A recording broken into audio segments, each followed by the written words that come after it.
Salut à tous, on se retrouve pour l'épisode 1666 du Zap Image. On commence aujourd'hui en ce 10 décembre avec quelques anniversaires. Tout d'abord, Gonzalo Higuaín, l'ancien joueur de la Juventus ou même du Real Madrid, il fête aujourd'hui ses 34 ans. Le milieu français Adrien Thomasson, le joueur de Strasbourg, il fête lui aujourd'hui ses 28 ans. Et pour finir, le défenseur serbe ancien joueur de Dortmund, Subotic, qui fête lui aujourd'hui ses 33 ans.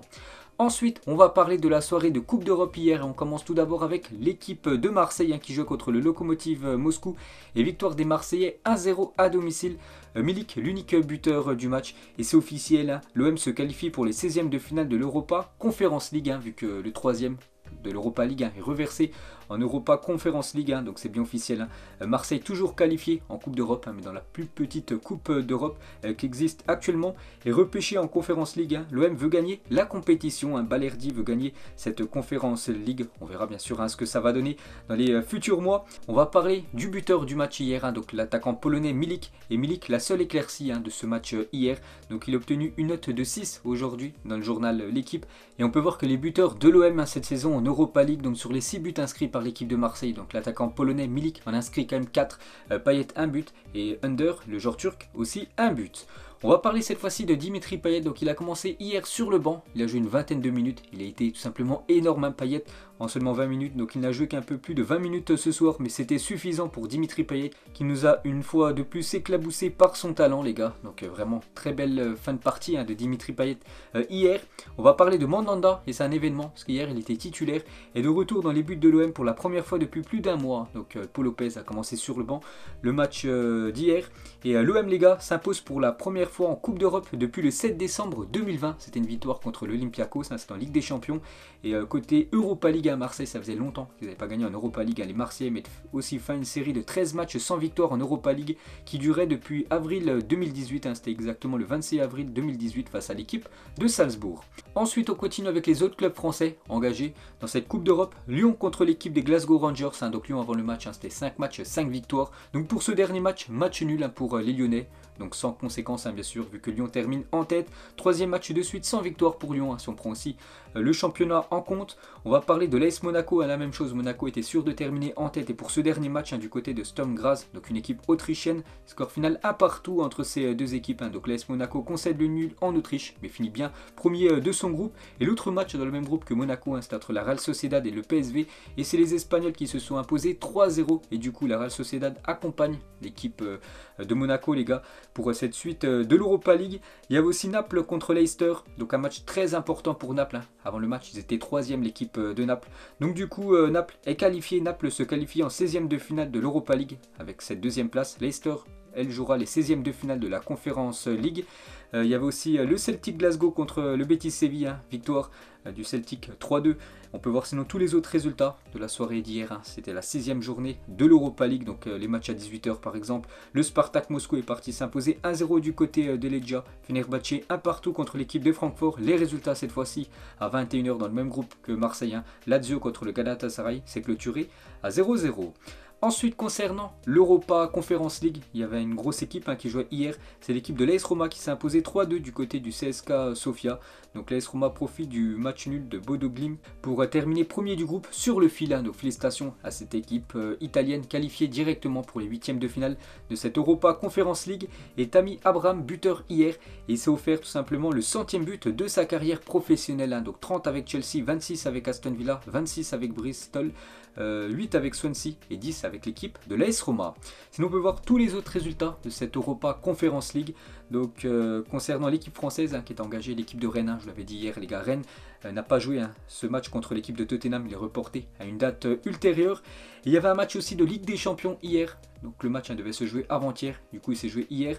Donc l'Atalanta Bergame contre Villarreal, et c'est les Espagnols qui se sont imposés 3-2 du côté de l'Atalanta Bergame.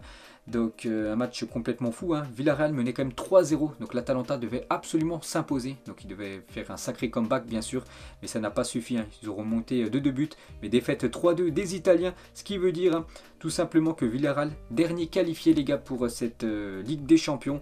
Donc regardez le récapitulatif de toutes les équipes maintenant qualifiées pour ces 16e de finale de la LDC bien sûr, et on peut voir les premiers. Côté gauche avec du City, avec l'Ajax, le Real Madrid ou même le Bayern Munich. Côté droite les gars, donc c'est des équipes qui ont terminé En deuxième position, comme le Paris Saint-Germain, l'Inter Milan, Salzbourg ou même l'équipe anglaise, l'équipe championne d'Europe en titre, hein, l'équipe des Blues, l'équipe de Chelsea. Et regardez les nations les plus représentées, les gars, dans ces 16e de finale de la Ligue des Champions. Donc en Angleterre, il y a quand même 4 équipes anglaises, 3 équipes espagnoles, 2 équipes françaises, hein, la même chose pour les équipes italiennes, la même chose pour les équipes portugaises, une équipe allemande, hein, le Bayern Munich, hein, le grand favori pour remporter cette Ligue des Champions, une équipe néerlandaise et une équipe autrichienne, hein, Salzbourg. C'est la première fois qu'une équipe autrichienne atteint les 8e de finale de la Ligue des Champions. Et du coup, le tirage au sort, c'est imminent. Bon, allez, c'est quand même dans quelques jours, hein. C'est lundi, les gars, donc lundi 13. À midi aura lieu le tirage au sort, voilà, pour les 8e de finale de la Ligue des Champions. Bien sûr, on en reparlera lundi. Et à 13h, les gars, ça sera le tirage au sort pour l'Europa League. Et on va parler des futurs potentiels adversaires, hein, pour les deux clubs français. On commence tout d'abord avec le Paris Saint-Germain, les potentiels adversaires du PSG pour les 8e de finale de la Ligue des Champions. Donc vu que Paris a terminé second du groupe, hein, derrière Manchester City, ça sera un gros morceau de toute façon, hein, pour le PSG. Donc ça sera soit l'Ajax, Bayern, Liverpool, Manchester United, la Juventus ou le Real Madrid. Voilà, ça serait une énorme team, hein, bien sûr, pour le PSG. N'oubliez pas que le PSG devra se déplacer, hein, au match retour. Et pourquoi le Real Madrid ou la Juventus sont les adversaires les plus probables du Paris Saint-Germain? Parce qu'on peut voir les pourcentages, les gars, par rapport à peut-être au futur adversaire du PSG. Donc les probabilités de tirage au sort pour les 8e de finale. Tout d'abord, hein, pour l'équipe parisienne, on peut voir que l'Ajax, hein, c'est seulement 13%, le Bayern 13%, Liverpool à 17%. On peut voir que l'équipe avec le plus haut pourcentage, hein, c'est l'équipe du Real Madrid, hein, le PSG a le plus de chances de tirer le Real Madrid en 8e de finale, 19% pour l'équipe espagnole. Concernant l'équipe de Lille, hein, qui a quand même terminé premier de son groupe, mais on peut voir que le plus haut pourcentage, c'est sur l'équipe de Chelsea que Lille, hein, pourrait tomber avec 24%, alors que tous les autres sont quasiment à 15%. Donc voilà, ce serait quand même un énorme coup dur, hein, pour Lille d'affronter l'équipe de Chelsea, hein, dernier champion d'Europe. Pourtant Lille a terminé premier, donc voilà, c'est normalement un tirage abordable, mais Chelsea, hein, ce serait bien sûr un gros morceau, hein, pour les Lillois. Et sinon on peut voir ce tableau, les gars. Donc en gros ce tableau, il est très bien fait. Par exemple l'équipe de Chelsea, hein, donc l'équipe des Blues peut rencontrer seulement 4 équipes. Pourquoi? Parce que vu que Chelsea a terminé deuxième de son groupe, donc Chelsea doit affronter un premier d'un autre groupe. Et on peut voir qu'il y a 0% de chance, hein, que Chelsea affronte déjà l'équipe de la Juventus, vu que Chelsea a déjà eu l'équipe de la Juve en phase de poule. Aucune chance d'affronter City, Manchester United et Liverpool, 3 équipes anglaises qui ont terminé en tête de leur groupe. N'oubliez pas que 2 clubs d'un même pays ne peuvent pas se rencontrer en 8e de finale, hein, ils peuvent se rencontrer dès les quarts de finale. Donc c'est pour ça que Chelsea peut rencontrer le Bayern à 21%, l'Ajax 21%, Lille 24% et le Real Madrid 32%. Ça peut être aussi un gros choc, les gars. Le Real Madrid contre l'équipe de Chelsea, 32%. On peut voir sinon le reste des probabilités. Par exemple, je sais pas, je prends au pif, hein, l'Atlético, les gars, à 18% de chance, hein, de rencontrer l'équipe de Manchester United en 8e de finale. Concernant cette fois-ci Manchester City, on peut voir les potentiels adversaires de City pour les 8e de finale, hein, l'équipe qui a terminé en tête du groupe. Et City, ça sera peut-être un tirage, comme d'habitude, hein, très clément pour cette équipe des Citizens. Bon, il faut quand même éviter, je pense, l'Atlético Madrid, mais ça peut être Villarreal, le Sporting Portugal, le Benfica ou Salzbourg, hein, pour les Citizens. Donc ça c'est encore un bon tirage, hein, pour Manchester City qui est souvent épargné. Voilà, lors des dernières saisons en Ligue des Champions, lors des matchs à élimination directe. Les potentiels adversaires, cette fois-ci du Bayern, hein, donc le Bayern peut affronter le PSG, l'Atlético en grosse équipe, ou même l'équipe de Chelsea, ou même Villarreal, le Sporting, ou même l'équipe de Salzbourg. On peut voir aussi les potentiels adversaires du Real Madrid, hein, je dis, le Real a de grandes chances de rencontrer l'équipe de Chelsea, hein, plus de 32%, mais aussi le Paris Saint-Germain, je pense, hein, que les supporters du Real veulent éviter. Toujours avec cette saison de Ligue des Champions, donc on a parlé, voilà, de tous les 8e de finale, mais vous savez que les 3e de groupe sont reversés en Europa League, et du coup on connaît toutes les équipes, hein, reversées en Europa League. Donc Dortmund, Leipzig, Porto, Sheriff, Zenit, le FC Barcelone, le FC Séville et du coup l'Atalanta Bergame, hein, qui a perdu le match hier. Et du coup les équipes pour les barrages en Europa League, hein, de belles affiches à venir, hein, ça qu'il y a des énormes teams, les gars, lors des 16e de finale de l'Europa League. Et on peut voir les adversaires potentiels du FC Barcelone en 16e de finale de Ligue Europa.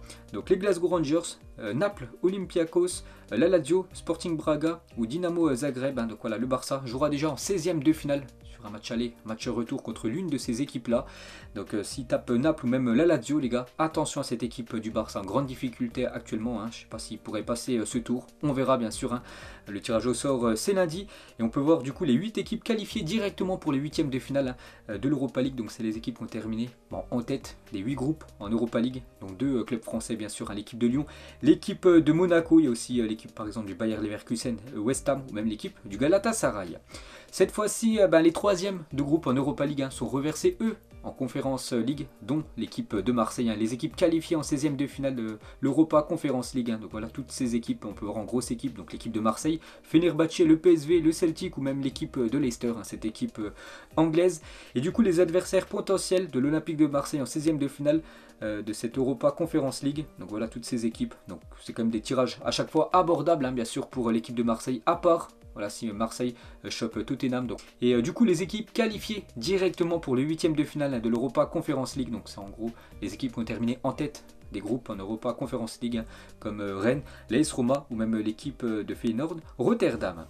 Ensuite, du coup, on va faire le bilan des clubs français cette semaine en Coupe d'Europe. Et comme d'habitude, donc concluant, voilà, le Paris Saint-Germain victoire, Lille victoire, l'OM victoire et 2 matchs nuls à Monaco et Lyon. Donc du coup, Rennes n'a pas joué le match se jouera plus tard. Et le bilan de cette saison des clubs français en Coupe d'Europe, après les 6 premières journées, après les phases de poule tout simplement. Donc le PSG qualifié deuxième, Lille qualifié premier, félicitations Lillois.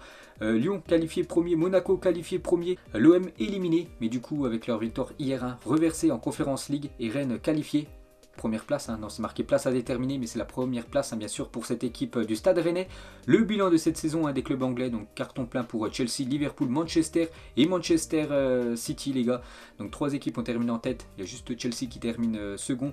West Ham qualifié pour la suite de la compétition. On peut voir le bilan de cette saison des clubs espagnols, le Real, l'Atlético, Villarreal qualifié, le Barça bien sûr jouera l'Europa League. Le bilan de cette saison des clubs allemands, ils ont vraiment déçu, surtout en Ligue des Champions, à part le Bayern bien sûr qui a survolé comme d'habitude ces matchs, mais Leipzig, Dortmund et Wolfsburg éliminés de la Ligue des Champions. Bon, il y a des équipes qui sont reversées dans d'autres compétitions. Concernant cette fois-ci le bilan des clubs italiens, donc l'Inter qualifié, la Juventus aussi qualifiée, Naples et la Lazio qualifiés eux aussi pour l'Europa League. Et pour revenir les gars sur la Ligue des Champions, regardez le classement des meilleures attaques voilà, pour cette Ligue des Champions 2021-2022. Donc c'est le Bayern 22 buts, devant l'Ajax 20 buts et Manchester City 18 buts. Et concernant les meilleures défenses, 2 équipes actuellement en tête, donc le Bayern Munich et le Real Madrid, seulement 3 buts encaissés par ces 2 grosses formations. Et concernant le meilleur joueur les gars pour cette semaine de Ligue des Champions, on peut voir pas mal de Français, 3 Français sur 4, c'est énorme quand même. Donc Antoine Griezmann, Kylian Mbappé et Ikoné, le joueur de Lille. Et on peut rajouter aussi le joueur Danjuma qui a été énorme hier lors du match contre l'Atalanta Bergame. Ensuite on va parler de Cristiano Ronaldo. Donc cette saison Ligue des Champions, c'est 5 matchs, 6 buts pour CR7, donc 6 buts en Ligue des Champions. Et son collègue portugais du côté des Red Devils, Bruno Fernandes, lui c'est 6 passes D cette saison en Ligue des Champions, un duo efficace bien sûr du côté de Manchester. Et 6 jeunes de Manchester ont joué dans ce match de Ligue des Champions avant-hier contre les Suisses de Young Boys de Berne. Donc voilà tous les jeunes joueurs qui ont évolué avant-hier lors de ce match de Ligue des Champions. On revient les gars sur la qualification de Lille avant-hier. Et Gourvenec il a dit la nuit a été très courte, mais nous sommes très heureux de voir le public à l'aéroport alors qu'il n'était pas présent à Wolfsburg. On a fait le job et on s'offre 2 belles affiches en février. Les 2 huitièmes de finale, n'oubliez pas que Lille recevra lors du match retour et peut-être pourquoi pas quart de finale là bien sûr si Lille se qualifie. Et Jonathan Ikoné les gars, élu homme du match contre l'équipe de Wolfsburg, il a dit c'est grâce à l'équipe tout ça, on ne l'oublie pas, je remercie tout le monde, ma famille, mes amis et tous ceux qui m'ont soutenu. Je me suis fait cambrioler il y a quelques jours, mais c'est Dieu qui donne les jours suivants sont les meilleurs. N'oubliez pas qu'Ikoné, je l'ai déjà dit hier les gars, dans quelques jours il devrait rejoindre l'équipe de la Fiorentina lors du prochain mercato hivernal. Ensuite un carnage lors du match Benfica-Kiev en marche de la rencontre entre le Benfica et le Dynamo Kiev qui a vu la victoire 2-0 des Portugais et la qualification du Benfica pour les huitièmes de finale. La police portugaise a arrêté 54 Ukrainiens pour avoir participé à des affrontements avec des fans adverses. Donc c'était très très chaud dans les rues de Lisbonne mercredi soir. On va parler cette fois-ci du FC Barcelone, donc le Barça, on le sait tous maintenant, ils vont jouer à l'Europa League. Et Riqui Puig, il a dit, je suis sûr que nous nous relèverons avec l'aide de chacun et que nous retrouverons la place que nous méritons parmi les meilleurs d'Europe. Aujourd'hui, plus que jamais, soyons unis et retrouvons ce qui nous a rendus uniques. Donc il a mis ce message sur son compte Twitter par rapport à la méforme actuellement du FC Barcelone. Et cette photo prise donc avant-hier entre Riqui Puig et Niklas Süle, donc Niklas Süle, défenseur allemand très imposant, je crois qu'il fait quasiment 2 mètres, et Riqui Puig, voilà, plutôt petit. Regardez la différence de gabarit entre ces deux joueurs. Et on revient les gars sur cette image que je vous ai montrée hier, la rigolade de Clément Lenglet avec Robert Lewandowski, donc un chroniqueur de El Chiringuito TV. Donc j'ai dit, il a dit que Lenglet, tu n'as pas honte, des millions de personnes sont en train de pleurer et toi tu ris après le match. Donc il s'est justifié les gars sur ses réseaux sociaux, sur Instagram. Il a dit il s'agissait d'une réaction spontanée sur quelque chose qui venait d'arriver, qui ne reflète en rien mon sentiment sur le résultat. Je n'aurais jamais eu une telle réaction à quelque chose qui nous fait tant souffrir depuis hier. Donc voilà la réponse de Clément Lenglet. Toujours avec cette équipe du FC Barcelone, encore une mauvaise nouvelle après l'élimination, après les mauvais résultats en championnat. Donc Memphis Depay souffre d'une blessure au biceps fémoral. Jordi Alba, qui est sorti en cours de jeu, quant à lui ressent une gêne au niveau de l'ischio-jambier. Ils sont incertains pour Osasuna Barcelone ce dimanche. Donc encore un gros coup dur du côté de ce club blaugrana. Une déclaration de Xavi les gars, donc certains d'entre vous ne comprennent pas ce que cela signifie de jouer pour le Barcelone, aurait-il dit à ses joueurs. Xavi, hors de lui à la mi-temps lors du match face au Bayern Munich. Saviez-vous les gars sur le Barça, donc le Barça a disputé l'Europa League seulement 2 fois sur ses 20 dernières saisons, donc en 2003-2004, la saison avant que Messi ne fasse ses débuts, et 2020-2021, la saison après le départ de Léo Messi. Son influence au Barça était tout simplement trop forte, et je vous l'avais dit hier, donc le Barça les gars, c'est bien officiel, d'après Mundo Deportivo. Éliminé de la Ligue des Champions, le Barça devrait faire une croix sur plus de 30 millions d'euros. Donc hier j'avais dit aux alentours des 21 millions d'euros, mais c'est encore plus que le Barça devrait perdre, bien sûr, avec cette non-qualification pour les huitièmes de finale de la LDC. Toujours avec le Barça les gars, donc après cette élimination, quelques décisions ont été prises en provenance d'Espagne.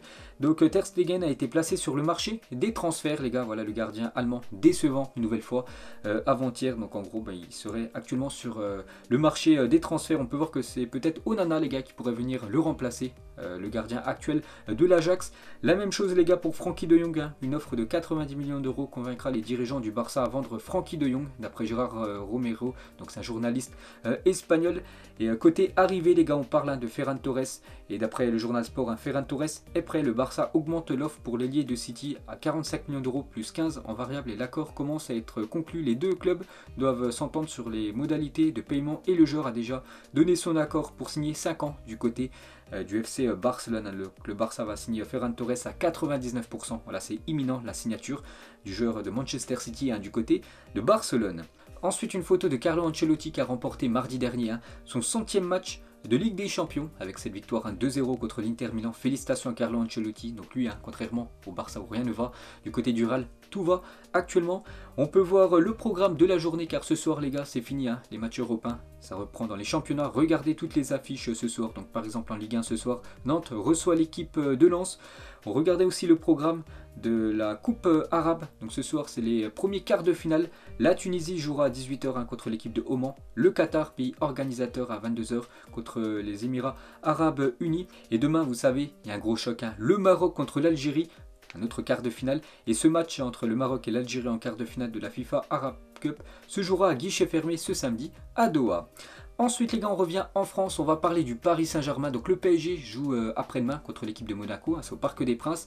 Et on va parler de Sergio Ramos. Et Sergio Ramos n'a pas pris part à l'entraînement collectif aujourd'hui. Donc c'était hier, exactement. Là c'était jeudi. Donc il n'était pas à l'entraînement. Voilà, Sergio Ramos. Donc on ne sait pas s'il est blessé. On ne sait pas, voilà, c'est pas ce qu'il y a actuellement avec le défenseur espagnol. Et Sergio Ramos, ça n'était pas à l'entraînement collectif du PSG ce matin. Impossible pour l'instant de dire s'il sera de la partie contre Monaco dimanche. Donc voilà, on ne sait toujours pas s'il sera là ou non. Le défenseur SR4. Une déclaration de Mbappé sur certains matchs qu'on a perdu l'an dernier à domicile, c'était aussi dû au fait qu'on ne se sentait pas forcément à la maison. Je pense que les supporters nous apportent beaucoup et qu'on a la chance de les avoir avec nous, vu que la saison dernière c'était une saison à part bien sûr, vu que quasiment tous les matchs ont été joués à huis clos, et c'est pour ça que Mbappé il a dit que le PSG, c'est pour ça qu'ils ont perdu pas mal de matchs la saison dernière à domicile, vu qu'il n'y avait pas de public. Toujours avec le PSG les gars, on va parler d'Angel Di Maria, et un accord verbal existe entre le Paris Saint-Germain et Angel Di Maria pour lever l'année optionnelle de son contrat. Il devrait ainsi rester à Paris au moins jusqu'en juin 2023. N'oubliez pas qu'il est en fin de contrat, mais en juin 2022, à la fin de la saison, et du coup il pourrait peut-être prolonger d'une saison supplémentaire du côté de Paris, le joueur argentin. Ensuite, on va parler de l'AS Saint-Etienne et Julien Sablé, actuellement l'entraîneur par intérim de cette équipe des Verts. Il a dit une décision a été prise et on est face à nos responsabilités. Les joueurs sont impliqués Wabi Kazri sera désormais le capitaine, mais je veux avoir un mot pour Madi, donc l'ancien capitaine de cette équipe des Verts. Ce n'est pas un choix contre lui, mais pour le groupe. Donc actuellement, la Saint-Etienne, n'oublie pas, ils sont quand même derniers de la Ligue 1, donc actuellement en crise cette équipe des Verts. Et pour revenir sur l'attaquant tunisien Wabi Kazri, qui a acheté un immeuble entier, le loup à faible coût à des personnes dans le besoin et SDF. À l'approche de Noël, l'international tunisien a invité tous les résidents à venir manger dans un restaurant. Un vraiment grand respect à Wabi Kazri. Ensuite, on va parler du championnat de Ligue 2 et c'est bien officiel, la Ligue 2 se jouera 18 clubs à partir de la saison 2024-2025. Donc c'était toujours pas acté, maintenant c'est acté depuis hier. La Ligue 2 les gars se jouera dans quelques années avec seulement 18 clubs et parallèlement à la Ligue 2, à 18 clubs, la LFP travaille pour rendre les clubs de national professionnels. Donc la National 1 pourrait devenir déjà la L3 et donc les clubs actuellement en National 1 sont des clubs amateurs, donc tu pourras avoir le statut professionnel. Ensuite, on va parler de la Ligue des Champions féminine. Hier, le Paris Saint-Germain s'est imposé 6-0 face aux Ukrainiennes de Kharkiv. Le PSG est très bien dans cette phase de poule avec 5 victoires en 5 matchs de Ligue des Champions. Donc félicitations aux Parisiennes. Et on va parler de ce match entre Chelsea et l'équipe de la Juventus, donc toujours en Ligue des Champions filles. Donc un envahisseur de terrain a couru sur le terrain lors du match entre Chelsea contre l'équipe de la Juventus. Sam Kerr a reçu un carton jaune pour l'avoir jeté au sol. Donc voilà, ce supporter est rentré sur la pelouse, comme des fois ça arrive. Et une joueuse de Chelsea, les gars, lui a mis un gros coup d'épaule. Elle a pris un carton jaune juste après. Ensuite, regardez la une du journal Marca aujourd'hui en Espagne. Offensive finale pour Rudiger. L'Allemand n'a toujours pas prolongé avec Chelsea et il pourra négocier avec le club de son choix à partir du mois de janvier. L'objectif du Real Madrid est d'obtenir un accord avec le joueur le plus rapidement possible. Donc voilà, Rudiger, les gars, c'est vraiment la cible numéro 1 du Real Madrid pour sa défense pour la prochaine saison. Et ça pourrait se faire. Le Real est de plus en plus persuadé qu'il réussira à faire signer un pré-contrat à Rudiger lors du mercato hivernal. L'Allemand rejoindra ensuite les Merengues gratuitement l'été prochain. En gros, Kylian Mbappé pourrait faire la même chose. Dès janvier, signer un pré-contrat et rejoindre gratuitement après l'équipe du Real l'été prochain. Donc voilà, Rudiger, Mbappé les gars, ça sent bon quand même. Du côté du Real, on va parler d'une info officielle concernant le club du RB Leipzig et Domenico Tedesco devient le nouvel entraîneur de Leipzig. Donc Jess Marsch, l'ancien coach, s'est fait licencier il y a déjà quelques jours et du coup c'est lui le nouveau coach de cette équipe allemande. On va parler cette fois-ci de Tottenham qui devait jouer hier contre l'équipe du Stade Rennais et touché par le Covid-19. Tottenham a obtenu le report de son match prévu dimanche contre Brighton en première Ligue 1. Donc le match aussi, prochain match de Tottenham, celui-là aussi est reporté. Ensuite des nouvelles de Victor Osimhen, l'attaquant nigérian, opéré il y a quelques jours de l'œil. Donc selon le sélectionneur du Nigeria, il y a un petit espoir pour que Victor Osimhen puisse jouer la Coupe d'Afrique des Nations. Le joueur a déjà repris un entraînement athlétique avec l'équipe de Naples. Donc voilà, il pourrait peut-être, j'ai bien dit peut-être, jouer la CAN avec l'équipe du Nigeria. Des nouvelles les gars de Kimmich qui était forfait avant-hier contre le FC Barcelone et testé positif au Covid-19 le mois dernier. Joshua Kimmich, non vacciné, souffre toujours de problèmes pulmonaires. Il est forfait jusqu'à la fin de l'année 2021. Donc bon rétablissement bien sûr à Kimmich qui manque beaucoup à cette équipe du Bayern, même si le Bayern sans lui arrive quand même à gagner. Mais bien sûr c'est un élément très important de cette équipe. Ensuite, une photo de Cristiano Ronaldo. En gros, c'est la dernière photo postée sur le compte Instagram officiel de CR7, toujours très bien affûté, bien sûr, le joueur portugais. On va parler de Walter Benitez, le gardien argentin de cette équipe de Nice. Il a été naturalisé français hier, les gars, donc félicitations à lui. N'oubliez pas qu'il peut être appelé par Deschamps vu qu'il n'a jamais joué avec l'Argentine. On va parler de Pelé, les gars. Donc Pelé va pouvoir sortir dans 2 ou 3 jours de l'hôpital, annonce sa fille. Il y était retourné pour poursuivre son traitement contre une tumeur au côlon. Donc lui aussi un bon rétablissement bien sûr à l'ancienne gloire brésilienne. Et pour finir ce zap image, les gars, une question plus pour les supporters du Paris Saint-Germain. Donc parmi les potentiels adversaires du PSG pour les 8e de finale, pour vous, quelle équipe faut absolument éviter, quelle équipe il faut prendre là, parmi ces clubs? Donc moi les gars, mon point de vue, donc l'équipe qu'il faut absolument éviter pour moi c'est le Bayern Munich, et l'équipe qu'il faut prendre parmi voilà, ces grosses équipes, je dirais l'équipe de Manchester United, voire l'équipe de la Juventus. Donc voilà les gars, la fin de ce Zap Image 1666. Donc si ça vous a plu, un petit like et on se retrouve demain pour le prochain épisode. Ciao à tous.